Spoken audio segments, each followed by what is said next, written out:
Welcome to a video about Kingmaking and Collusion in cEDH, more specifically in tEDH, Tournament EDH.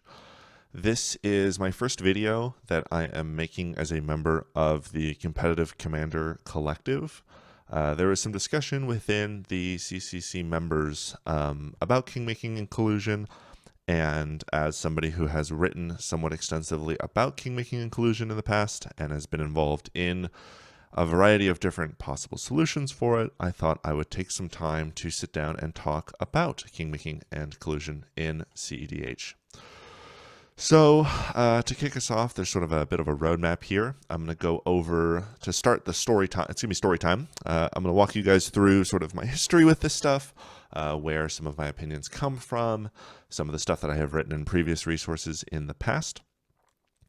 We're then going to dive into just a high-level definition of Kingmaking and of Collusion. I have written enough at length about what these things are to leave that as an exercise to you guys to go and read those if you want more information about what I might define them as. But we will go through sort of some high-level definitions and the quintessential example of each. So as we move on through this discussion, you will be able to follow along. I'm going to move on to talking about players and their incentives. The way that players interact and interface with the tournament rules and with the structures of an event is a big part of how Kingmaking and Collusion materialize. So we're going to spend a bit of time talking about that. I'm going to talk about a case study. There's a member of the CCC Sushi whom is faced with an issue relating to Kingmaking and Collusion, and the impetus for this specific video and talking about that specific scenario. That's going to lead us into legislation, so different ways that tournament organizers or judges can rule on collusion and kingmaking. And then, of course, we're going to talk about some forward-thinking opportunities and ways that we might be able to improve the situation in the future. Starting us off, back in 2021, I was involved with a group of judges. At the time, I was not a judge. I am now, but at the time, I was not. Writing the Multiplayer Supplemental Tournament Rules and the Multiplayer Supplemental Infraction Procedure Guide, the MSTR and the MSIPG. During this point in time, I was under the impression that you could absolutely legislate for collusion and kingmaking, and that you should put it in your tournament rules and to enable multiplayer rules in order to create the scenario where the tournament rules that typically apply to 1v1 is now applying to a four-way free-for-all, that we could address the potential concerns with collusion and kingmaking. This is well before there were any examples of kingmaking occurring, or at least certainly not ones for any particular stakes, relatively early on in cEDH's lifespan. At this point in time, I think the largest event ever was just over 130 people. It was an online event called Marquesa. I think this was Marquesa. And, shortly thereafter, I think cEDH Brazil did a 130 or 140 person online event. Maybe it's closer to 200. I know Deco will correct me in the comments, and he very well should, because he slammed that record very early on. But either way, the point is that the stakes were much lower at this point in time, and there weren't really concrete or well-spread or well-known sets of rules that were available to sort of address some of these problems. So we wrote some, and shortly thereafter, I flew out to Denmark in late 2021 and ran the original Tier 1 con in 2021, and there were still some amount of rules in the rule set at this point in time about kingmaking and collusion.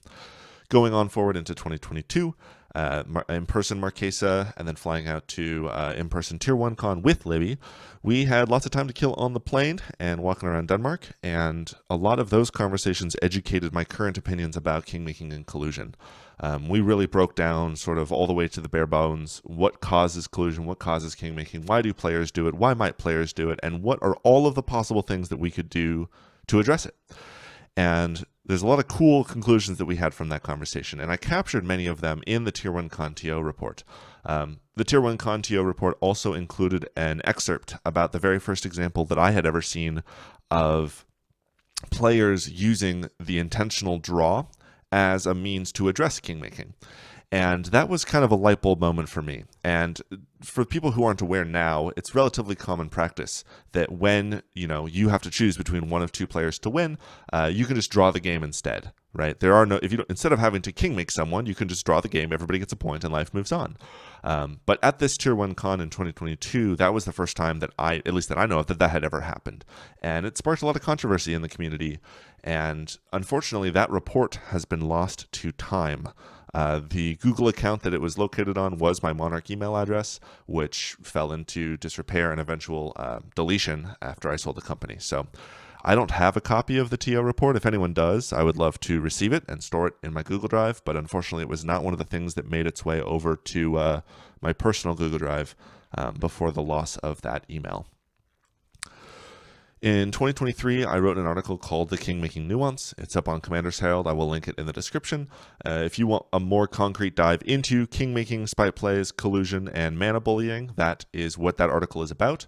Some of the things that I spoke about in that article I don't still agree with, but there's still some value in sort of some of those perspectives, and I'm sure that this video will fall by the wayside as well in time, where not everything that I say here I will agree with in the future, but it's a good piece of history, and it's a first place to start if you prefer more written work.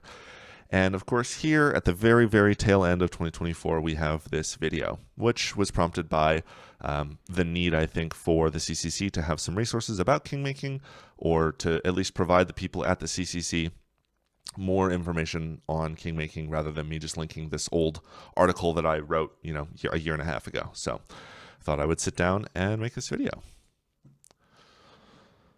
Let's talk about some definitions. In game theory, a kingmaker is a player who lacks sufficient resources or position to win at a given game, but possesses enough remaining resources to decide which of the remaining viable players will eventually win the game. Kingmaking, the definitional example of kingmaking, is pretty rare. It is very uncommon for a player to be an absolute kingmaker. It is much more often that a player has the option to give a player an advantage, which feels like kingmakings, but is not necessarily. A great example of this is if somebody feeds a Rhystic Study 8 cards, right? Say you're going for a win on turn 2, and so you feed a Rhystic Study player 8 cards, and then they draw a counterspell and interact with you. In some sense, the probability of that player winning the game gets very, very high, right? And maybe that's 80% or 90% or 99%. But true kingmaking is 100% or 0%. The probability of a player winning due to some number of game actions that have been taken is not kingmaking unless it is absolute kingmaking. You've just given them an advantage, right? A significant, strong advantage. You've probably king-made them. But you are not a kingmaker in and of itself, because the game theory definition of kingmaker is a black and white binary. You cannot win, and you decide which of the remaining players do win. Collusion, on the other hand, is a lot harder to define. And the reason it's hard to define is because there's a lot of gray between what is and what isn't collusion. In kingmaking, we can draw this nice clean binary. In collusion, we basically cannot. For example, obviously, if I am going to win the game and my opponent protects my win attempt, right? Say they interact with one of our mutual opponents, right? I'm player 1, player 2, and player 3. Player 3 is my friend and interacts with player 2's attempt to stop me. That's collusion, right? Me and player 3 are colluding to help me win the game. That's nice and obvious. But there are scenarios where there are two people colluding against a third person because those two players have a temporary alliance, right? If I'm trying to win the game and players 2 and 3 are both trying to stop me, are they colluding?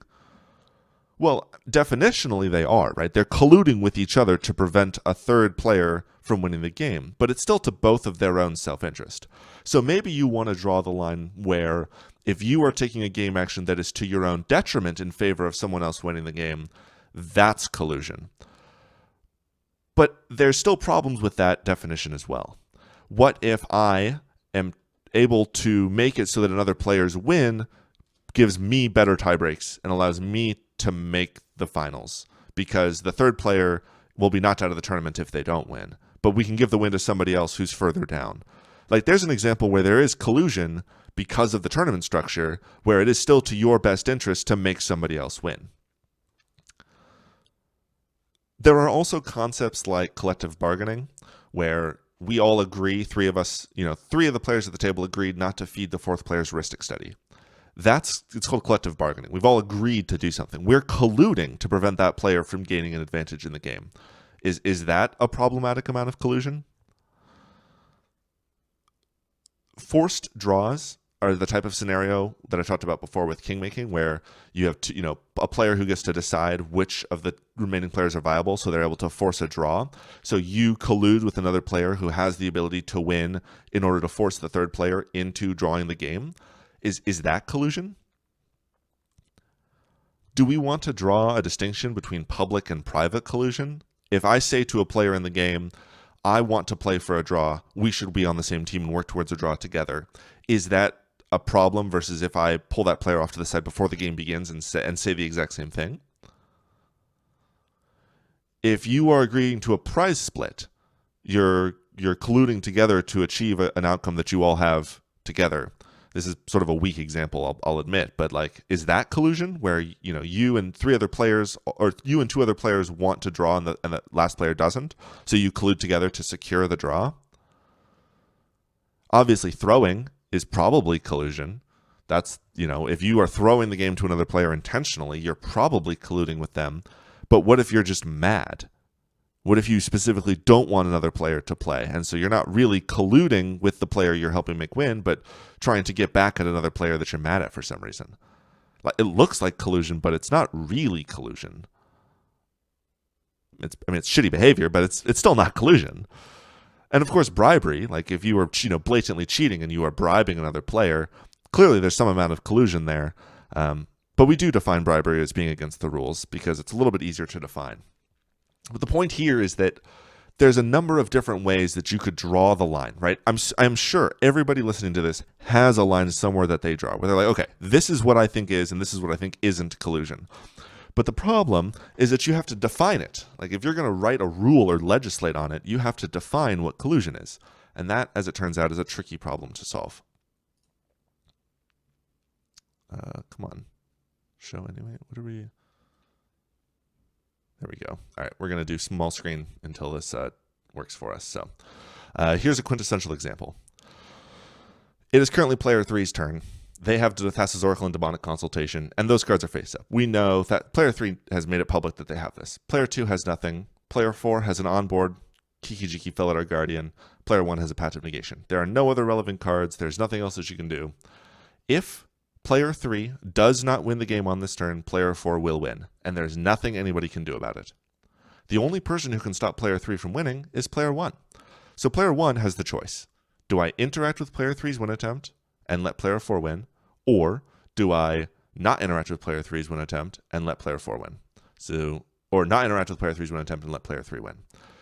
Player 1 is a non-viable player in this game. They cannot win the game. It does not matter what happens between now and their turn. They are not going to win the game. Either player 3 or player 4 is. Unless they can convince player 3 not to go for a win, because they can interact with it. But then this means that player 4 is going to win the game. So player 1 says to player 4, well, if you don't agree to a draw, I'll let player 3 win. And so now both player 3 and player 4 are incentivized. Their best outcome in this scenario is to agree to a draw, because neither of them can win the game, because player 1 gets to be the kingmaker in this scenario. This is the quintessential example. There is the amount of times this quintessential kingmaking example comes up is very rare. It happened at Tier 1 Con, and it's happened in tournaments since, and I've been in games where this has been the case. But the elegant solution is, of course, to agree to a draw, which is a nice sort of workaround for the kingmaking problem. And of course, I think we've gone over enough different examples of collusion at this point that I don't need to draw this out. But this is the quintessential example of kingmaking. And I think I want people to be thinking about this as the type of kingmaking that we would be talking about legislating, and not what happens when player 1 feeds player 2's Ristic Study a bunch of cards, because that's not really kingmaking. I don't want to share. Clicking wrong buttons. All right, next slide. So let's talk about players and their incentives. One of the things that you need to think about or be cognizant of when you are writing tournament rules, or evaluating things like kingmaking or collusion or things like that, is what incentivizes players to take specific game actions. Players are obviously incentivized to win, right? Their number one incentive is to win the most amount of games. Or is it? Players' number one incentive is to win the tournament. And if winning the tournament is not aligned with winning the most amount of games, then they are not going to win the most amount of games. They're going to do whatever it takes to win the tournament, which sometimes means they want to draw games. So there's sometimes incentive to draw and sometimes incentive to win. If you only evaluate players from the perspective of they will only ever try to win the game, then you're missing an incentive that exists in the tournament structure. One of the ways that this goes awry is what's known as perverse incentive, otherwise called the Cobra effect. And the reason it's called the Cobra effect is from one of the first examples of this happening. And this comes from economics. And what happened essentially with cobras is in the British colonialization of India, the British Raj at the time wanted to reduce the number of venomous cobras in Delhi. And so they put a bounty out. If you bring us a cobra head, we'll give you some money for it. And the amount was enough that people wanted to bring cobras. They wanted to find the cobras and kill the cobras and bring the cobra heads to claim the bounty, to claim the reward. The problem is that they have just created an infinite demand for cobra heads, right? Bring us as many cobra heads as possible and you will get paid for every single one. And your direct incentive, right, your goal in this scenario is to reduce the number of cobras. You want to reduce the supply of cobras. But if you know anything about economics, as soon as you introduce a demand for a product, people are going to supply it. That's supply and demand. That's macroeconomics 101. So what happened? Well, people started breeding cobras. They started creating supply for the infinite demand that the government had. And when the government realized this, they obviously retracted the bounty because people were creating more cobras, and all the snake breeders released the cobras into the wild, and the net result was that there were more cobras in Delhi than there were before the start of the bounty. So if you create an incentive for a player to do something, and that incentive aligns with them taking an action that is unintended that you don't want them to do, it's called a perverse incentive. And when you write tournament rules, you have to be very cognizant of this. So a perverse incentive that we might have is that players realize that playing for a draw is sometimes better than playing for a win. The reason that we made draws a point in the first place was to avoid a different perverse incentive, which is that, if you draw a game, you don't get any points, so you should be rewarded at least a little bit for a game ending in a draw. So we have this perverse incentive that's created by draws in the tournament structure. Players always optimize to the locally maximal outcome. And sort of what I mean by this is in each game of Magic the Gathering, a player is going to find the best path forward for them in that scenario. And the more often the best path forward aligns with your tournament structure, the less frequently you will have kingmaking and collusion problems. But when a player's path forward is best defined by performing a kingmaking or collusive action, that player will collude or kingmake. Moreover, players are phenomenally good at finding loopholes. It's very common in speedrunning, right? If your goal is to complete a game as fast as possible, you are bound only by the rules of the game.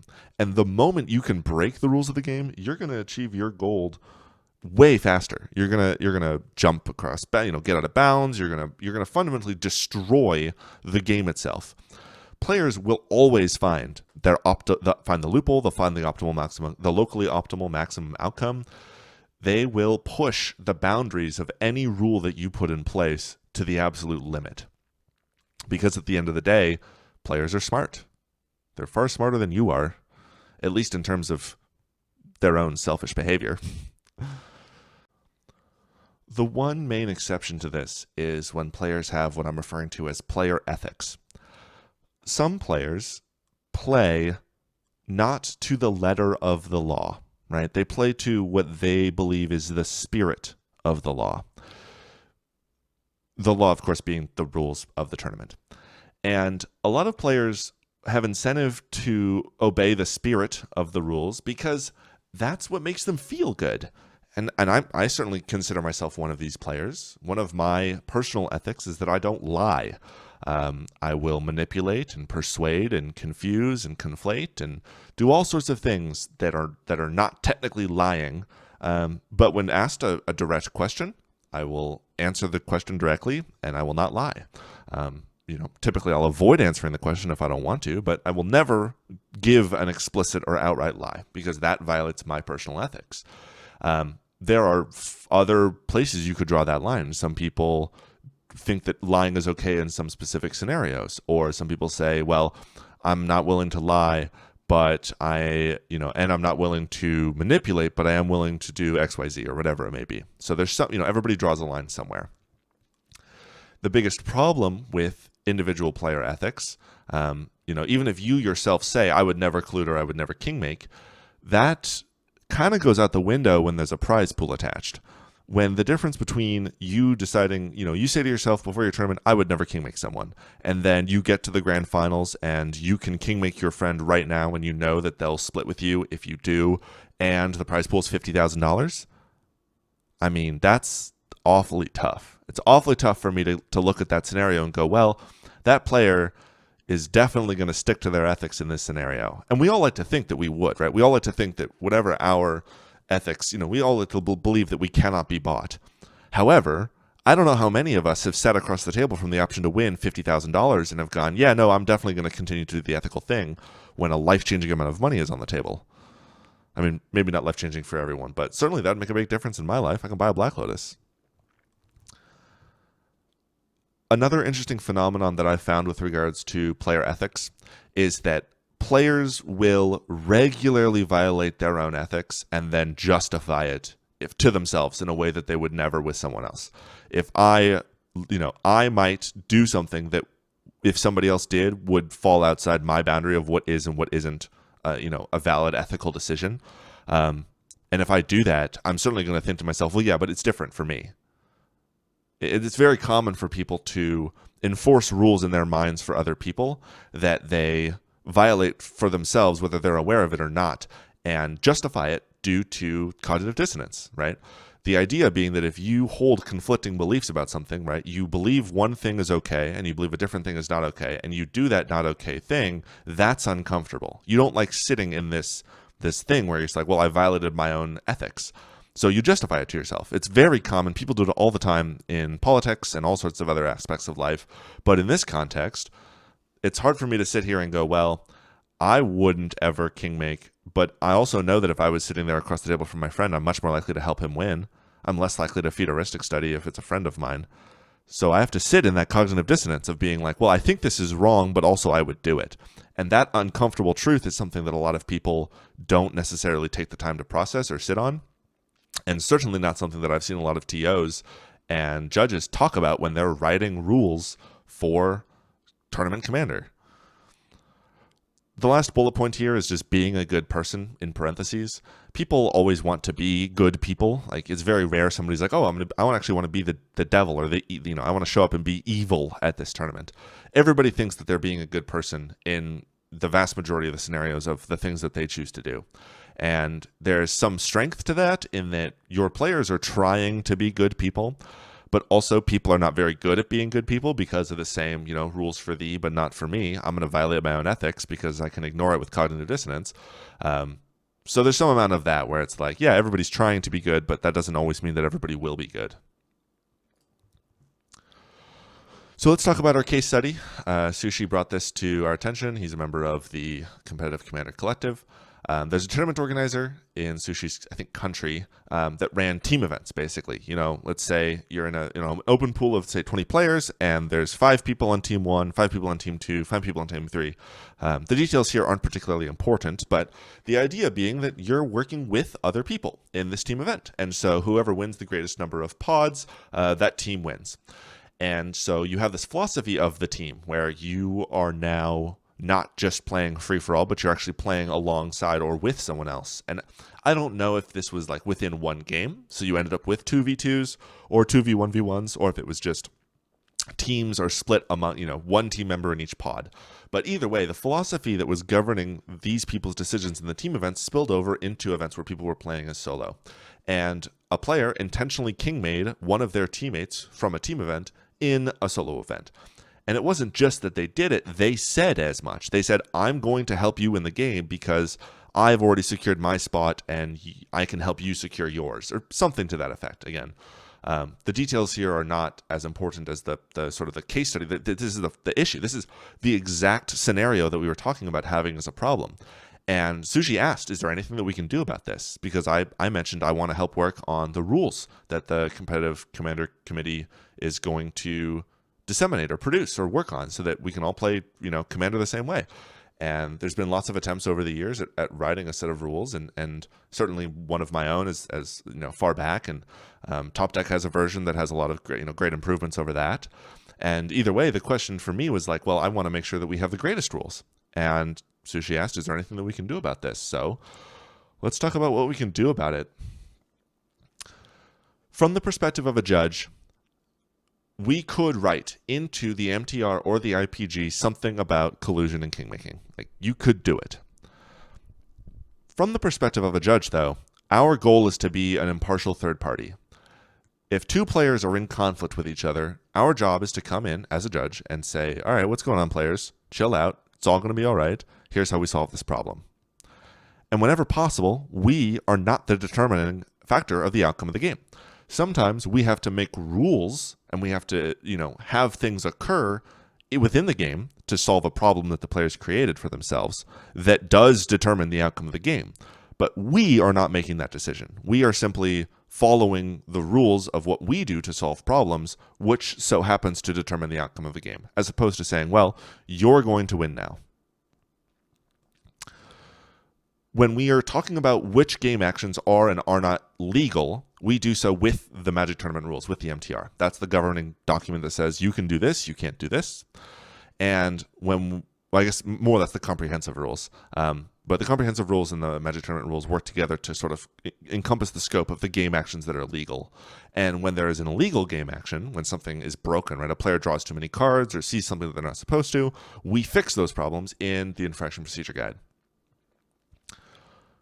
To stop a player from kingmaking someone else, right, we would have to say to player one in our Pact of Negation, Demonic Consultation, Kiki-Jiki thing from before, our example before, we would have to say you can't cast Pact of Negation because it would be a kingmaking play.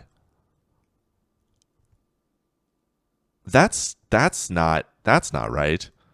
Like, a judge comes in and tells a player that a legal game action is not legal because it would determine the outcome of a game. I just don't see how this works, right? Like, a player has to be able to know what things they can and cannot do legally. Like, we have to write that down, what the scope of legal game actions are. And to tell somebody that they can't kingmake via the MTR means that we have to go, well, that's an illegal game action. So clearly, we cannot rule in the MTR or the CR where kingmaking is banned. So what about doing so in the IPG? Well, this would have to be alongside the same category as bribery, where they are improperly determining the game outcome. The thing about bribery is that the improper determining of the outcome of the game is where something outside of the game is determining the outcome of the game, whether that's a bribe or a wager or a dice roll or a chance or any number of illegal game actions. The problem is, kingmaking is entirely legal within the game itself. You're simply playing legal Magic cards. So in the IPG, we'd have to say that because you're improperly determining the outcome of the game via kingmaking, that legal game action now needs to have a penalty associated with it, which could be like a DQ or something like that. So players are, again, unsure of what things are and are not legal with consequences. Like, I just don't think that works. From the collusion side, we have to draw this distinction for what collusion is and is not. It's impossible for me to look at two players, one of which has a heuristic study, the other which who has fed the heuristic study, and go, you guys are definitely colluding. Sometimes, like in Sushi's case study, the player will say so. So we could say, well, if a player says that they're kingmaking or colluding, we'll kick them out. But we're not going to it unless they say it. So then what we're saying to players is that it is illegal to collude, but we can't enforce it unless they say so.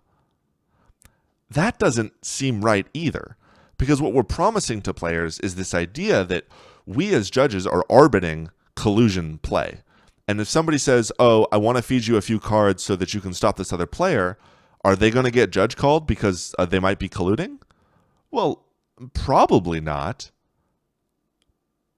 But where do you draw the line? And where does each judge draw the line?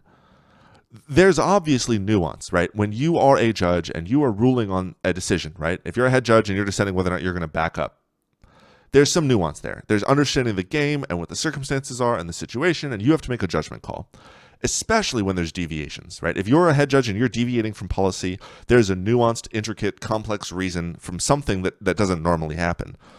What we're saying here is that every single collusion call requires the level of knowledge and nuance and skill that a head judge needs to perform a deviation.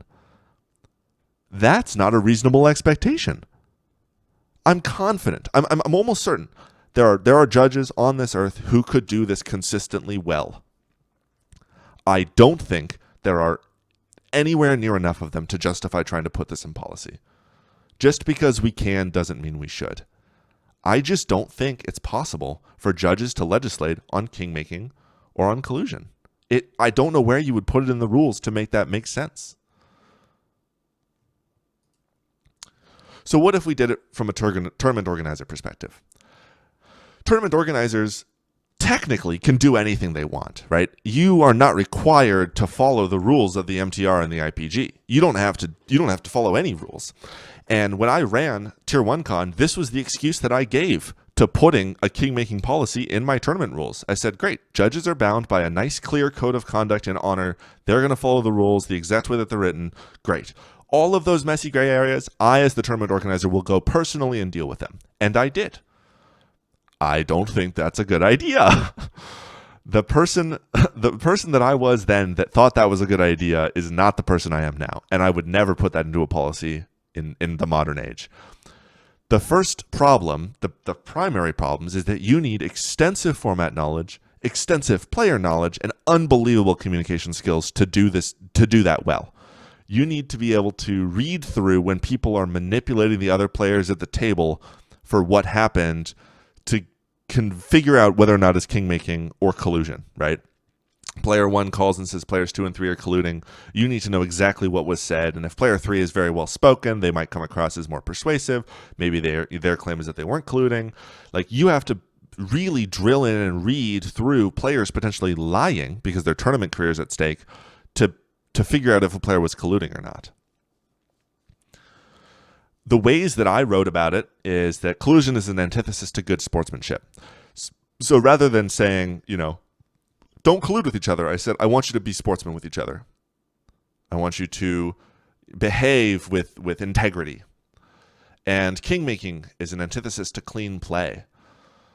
I wanted players to play clean and play well. Those types of things, and I think I expand on this later, those types of things are way more effective at dealing with kingmaking and collusion than trying to rule on it. Because what it requires from the person doing the ruling is extensive. And the worst part, the absolute worst part about this is that if you put in your rules that the judge or the tournament organizer can rule on kingmaking and collusion, those people are now able to determine the payouts of your event arbitrarily. And if there is any sort of corruption, which does exist and does happen, those players are going to be screwed over because the judge is friends with one of the players at the table, or the TO is friends with one of the players at the table. These are things that happen in the real world with the current rules. We have no reason to give every judge and tournament organizer a blank check to determine the outcome of a game because of kingmaking or collusion. The last problem with this idea of giving tournament organizers this perspective is that you have direct tension with your judge team.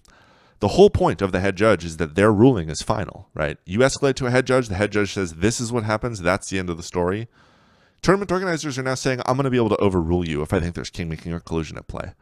That's not good.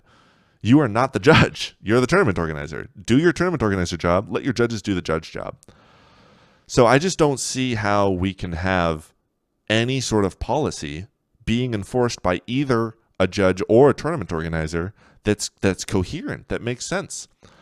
And I said as much. I said this in August of 2022 in my Tier 1 tournament organizer report. Kingmaking and collusion are systemic issues in tournament EDH. We cannot fix it, we cannot solve it, and we cannot pretend that it won't happen. Let this be a warning for all players. And I said this again in May of 2023. You should be aware that your opponents may be colluding during the course of your games in any tournament. If you don't like that this is a possibility, I'd kindly suggest that tournament EDH may not be the right Magic format for you. Well, that sucks. That's kind of a disappointing conclusion. So we've got this massive problem and there's nothing that we can do about it. Well, I think there's a few things we can do about it, but they don't involve writing policy to attack this issue head on. Understanding player incentive is half the battle. The reason Kingmaking and Collusion happen are because there's incentive for players to do so. So, create player incentives that align with your intended play pattern.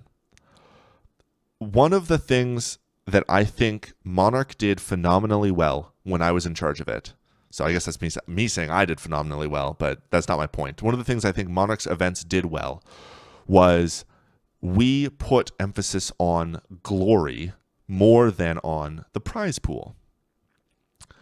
If you have a $50,000 incentive to kingmake, you're gonna kingmake.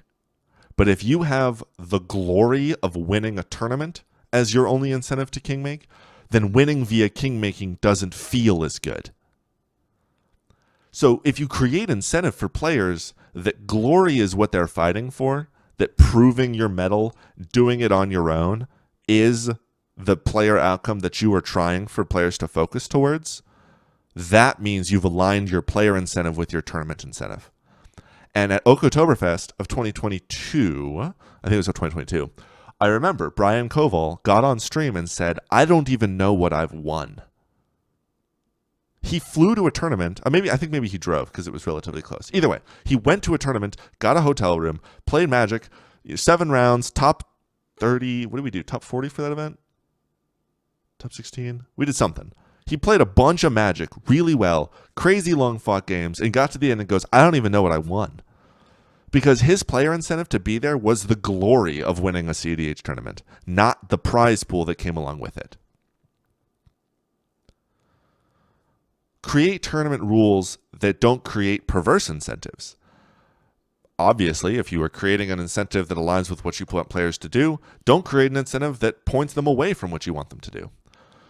Ken recently wrote an article about changing, I think it was moving draws from 1 to 0 points because of all the perverse incentives that draws at 1 create.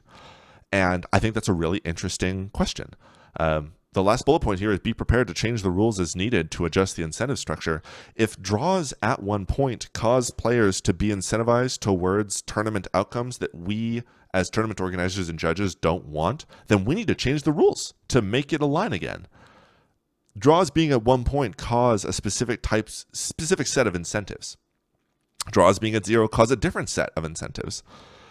If you are aware of which of those two incentives are better or more closely aligned with your expected tournament outcome, the better your rules are going to be and the less likely players are going to be kingmaking or colluding with each other. One of the early examples that we had where people were creating tournament rules that created perverse incentive, created incentive for kingmaking and for collusion. And this is, I still see this. I still see people making rules with this in place.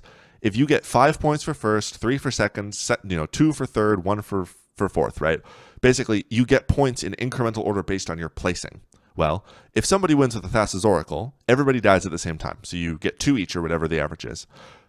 But if you're killing someone with an Underworld Breach Brain Freeze win, or you're milling people out with Kenrith's draw ability, then all of a sudden there is now an incentive to kill people in a specific order, right? If there's now reasons to say, oh, I'm going to kill that person who's not my friend first, so they only get 1 point, and then kill somebody else second, so they get, 2 points, and then kill my friend last, so they get 3 points. That's a perverse incentive, right? The incentive here was to reward players for, staying alive, or to punish players for dying early as a measure of expression of skill. Your goal is to measure skill with that incentive. But the perverse incentive is now people are kingmaking each other. Like that's the net result, because they realize that their decision making at this point matters. Which is why very, very quickly I said there's only 3 possible outcomes for a player in a game of Magic the Gathering. You win, you draw, or you lose. There is no space for another possible incentive to be added to that mix. This is also why games that end in draws give everybody at that table a draw. There was a decent period of time where people had a lot of pushback to this idea, and I remember explaining a number of times that why I said that was the rule that we wanted to implement. If you are a player in a 4-player game and you die early because you killed yourself with an ad nauseum, and the other 3 players end up drawing, it doesn't seem fair that you got the draw point, right? That's what people were protesting. The problem is, if you give people incentive to kill each other before a game ends in a draw, they will do that. If you know you can make a player not get a point by killing them, you may not always be playing for your own victory, but instead your opponent's loss, right? Oh, I want to, let's just team up 3 of us, kill this one person before the game ends in a draw, so they are lower down in the standings than we are. That is a massively negative play experience, right? Players will do that if you give them the opportunity. That's the whole thing. They are very good at finding loopholes and finding ways to make their own locally optimal play. But it's also an incredibly negative play experience. Being that 4th player and getting beat up just so that they can kick you out of it so you lose a point, that sucks. Like, that's a really bad experience. So we don't want to create that perverse incentive. So I said, if a game ends in a draw, everybody gets a point, regardless of whether you're dead or alive. Because the goal here is to say, winning is always the best, and if you can't win, then at least play for your own best personal outcome, which is a draw. But never are you incentivized to make somebody specifically die if it's not directly beneficial to your own best interests. The other half is making sure that there's a strong culture. One of the most impressive and phenomenal traits of the cEDH community is that because we play a social format, the ability for players to interact with each other and be excited and communicate and share their love of the game is very, very high. Because we're here to play good, fun Magic the Gathering. In other formats, in 1v1 formats, and I've played my fair share, there's not really as much incentive to team up with people as there is in competitive Commander. And so you want people to be talking with each other. That's why people play, is the politics. If they wanted to just test their skill at playing Magic the Gathering, they'd go play a different 1v1 format. But this format's different because there's communication, because there's interaction between the players, because there's decisions that are made on the basis of logic and points and arguments. All of those things are things that we want to reward, right? We want players to do that. That's the competitive, that's the fun of cEDH. So we can remind them that the best way to do and have that fun is to have, quote, good, clean play. Nobody wants to win because of a bad communication, right? When I'm the head judge for an event and I'm doing my pre-event speech before players sit down for round 1, the players meeting, I always mention this. I always say, nobody wants to win because of bad communication. You want to win because you beat your opponents fair and square. And everybody in the room is like, yeah, no, that's true. I do. And now they're thinking in the back of their mind that in order for me to beat my opponents fair and square, I have to make sure that I communicated well about what the board status is. I'm not going to try to hide whether this token's real or not, because at the end of the day, I'm going to have to come to the players when there's a confusion and explain what the thing is and what we're supposed to do.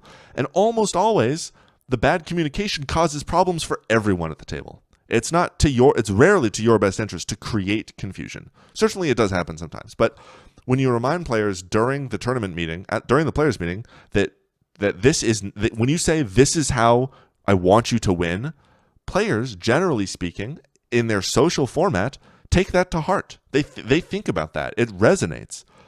And so being a charismatic judge, being a charismatic tournament organizer, leading with the culture of what your players are going to be expected to do, and leading by example in the way you interact with them is one of the strongest ways, in my experience, to get those player outcomes, because they will look to the judge, look to the person in a position of authority for guidance as to their own ethics. Players generally have ethics and they play to their ethics. And if you tell them what their ethics are at this tournament, they are much more likely to pay attention and listen to those things. The last reminder I always throw out to my players is that your opponents don't have your best interests at heart. They don't, right? Your opponents are trying to win the game and they are trying to beat you. And so reminding players that, you don't always have to listen to what your opponents have to say, because sometimes they're out to get you. I think one of the problems I have with this subject is that it can be relatively doom and gloom. There's nothing we can do. This is the way things are. The way things are sucks. All this type of stuff. And to some extent, I think that's true. Like, I don't think there is anything we can do about kingmaking or collusion. It's baked into the format. I've never been king-made or colluded against in an intentional setting that I know of. But I'm sure it happens. And if you want to play cEDH in a tournament, you have to be okay with that. Like, you have to accept that as a truth. And it's not a very comfortable truth. It's not a fun one to sit back and go, oh, I can't wait to get king-made at this next tournament that I go to. But our culture is what helps prevent those things. When somebody does king-make or collude or lie, there are consequences. You can't be trusted in the future. We have the ability to say and do whatever we want when we're playing a game of Magic the Gathering, as long as it's legal.